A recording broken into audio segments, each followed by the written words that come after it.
The laughter started softly at first, the kind people think doesn't hurt. A polite chuckle, a smirk, a glance exchanged between interviewers who had already made up their minds. Ethan Cole stood alone at the far end of the glass-walled conference room, gripping a worn leather folder with both hands. His suit didn't quite fit right, bought secondhand, altered late at night while his 8-year-old daughter slept on the couch beside him. The tie was slightly frayed. His shoes were polished, but old. Everything about him whispered struggle. Single father, one interviewer repeated, raising an eyebrow as she skimmed his resume. 2 employment gaps. Ethan nodded. Yes, ma'am. My wife passed away 3 years ago. I stayed home when my daughter needed me most. Another interviewer leaned back in his chair. This role is intense. High pressure. Long hours. We need someone fully committed. I am, Ethan said quietly. That was when someone laughed outright. The CEO hadn't entered the room yet, but his senior team was already convinced. In their world, success looked a certain way: tailored suits, elite universities, uninterrupted careers. Not a tired man with soft eyes and responsibility etched into every line of his face. Ethan felt his ears burn. He'd felt this before. At other interviews, other rooms, other rejections. He thought of his daughter, Lily, eating cereal for dinner again because rent was due. He thought of the promise he'd made her that morning: I'll do my best today. Before he could answer the next question, the conference room doors swung open. The CEO walked in, pale, tense, phone pressed to his ear. Cancel my next meeting, he snapped. Now. The room fell silent. The CEO's voice dropped. What do you mean the servers are down? That's impossible. We go live in 20 minutes. One of the interviewers stood up nervously. Sir, what's wrong? The CEO covered the phone, his face tight with panic. Our entire launch system just crashed. If we don't fix this before the market opens, we lose everything. Investors, reputation, maybe the company. The room erupted into chaos, people talking over each other, laptops opening, frantic messages sent. Ethan stayed silent. He glanced once at the large screen on the wall, still showing fragments of system logs from earlier tests.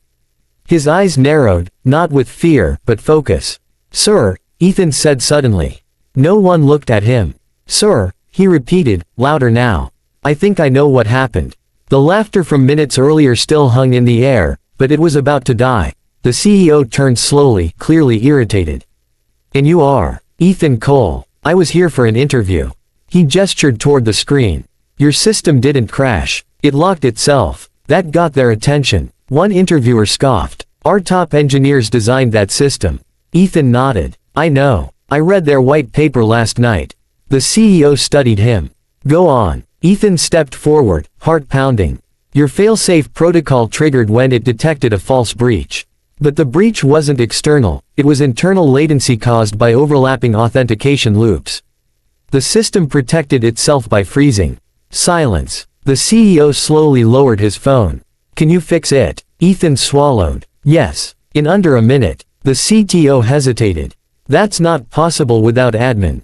Give him access, the CEO said. Ethan's hands moved fast but steady. Years of solving problems at 3 a.m. while a child slept beside him had trained him for this kind of pressure. He typed, bypassed one protocol, rerouted another, deleted a single line of redundant code. 30 seconds. The screen blinked. Then green lights filled the dashboard. Systems restored, a voice announced. The CEO's phone rang again. He answered, listened, then slowly smiled. We're live, he said. No one spoke. Moments ago, they had laughed at this man. Now they stared at him.